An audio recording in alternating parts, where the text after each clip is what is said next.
Are your taxes worrying you? Have you got amounts that haven't been disclosed to SARS and you don't really know what to do with them? And you're frightened of reprisals if you go to SARS, but you're even more frightened if they catch you.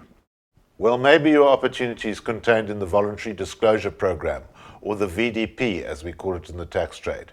It's running over the next year.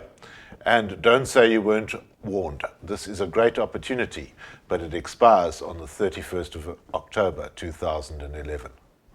In his first budget speech, Minister of Finance Pravin Gordhan announced the VDP program on 17 February 2010. It's open for 1 year from the 1st of November 2010 to the 31st of October 2011. It is an opportunity for people who have problems with their tax and exchange control matters to sort them out. And through this opportunity, they tell us the usual thing, that it's about broadening taxpayer compliance and widening tax base and getting everybody a chance to sort themselves out. But what they're not telling us is what is the real intention behind this thing. And the real intention is conveyed in new other legislation outside of the VDP program. Start off with the fact that Section 89 Quat of the Act has been repealed. This means that interest will now be charged on all underpayments of provisional tax. Then add additional tax considerations and the fact that we are going to get the new Tax Administration Act later this year or next year. This means that substantially higher penalties will be charged once this program has seen its end and the new legislation has come into being. So don't judge your tax offences by the law as it stands today. It's going to get much tougher. What happens with those who have contravened the acts and choose not to apply? And the answer with that is, well, you run the gauntlet, and if your tax or exchange control matters are found out, SARS can impose various sanctions which are going to get a lot tougher, and so can exchange control. The bottom line is that from next year, tax evasion will be treated on a basis of no quarter asked or given. Then comes the question, if you have previously made a disclosure in the 2003-4 amnesty, can you now apply again? And the answer to that is yes. This is a different program and your history will not be taken into account. The Tax Act is going to work on the basis that if you get to SARS before they get to you, then you will be all right. Are the two applications dependent on each other? And the answer is no, they're not. But there are matters regarding the enforcement of the VDP program, which means that they're going to run off the same legislation and that SARS and exchange control can talk to each other. Then what happens with advisors and practitioners? What happens if somebody consults pursuant to an application and then doesn't apply?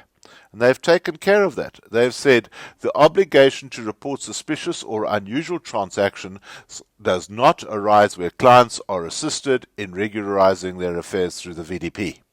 And they've even put a public compliance communication out there to help you with that one. Will SARS and FinServ share information? And the answer to that is yes, but don't let it put you off. That's the world that we live in today. Okay, what is a tax default? A tax default means that you have submitted inaccurate or incomplete information to the Commissioner, or you failed to submit information, or that the assumptions presented about one's tax liability were such that it resulted in you being assessed for the incorrect amount of tax or a tax refund being made by the Commissioner. Who can apply? They've left the door wide open there for everybody to apply. What types of tax are covered? These are important. Naturally, income tax is in the bag. But also you get PAYE and VAT, and those are the very important ones to look at, because there the vendor is in a position that they have stolen money if they are underdeclared to SARS, and that can lead to criminal offences in years to come. Then you've got all the other taxes are listed in the groups down below, and they also qualify. Can parties who are currently being audited or investigated or are under enforcement action, can they now come forward to SARS and say we're applying? And they haven't closed the door on this. SARS may accept their applications if their default would not have been detected during the course of an audit or investigation, i.e., you've come clean before SARS has found you.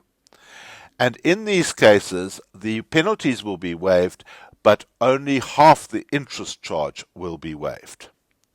What are the minimum requirements to qualify for the VDP program? You must send in an application which very importantly shows that you have made complete disclosure in all material respects about what has gone wrong, and that SARS was not aware of your default as of 17 February 2010.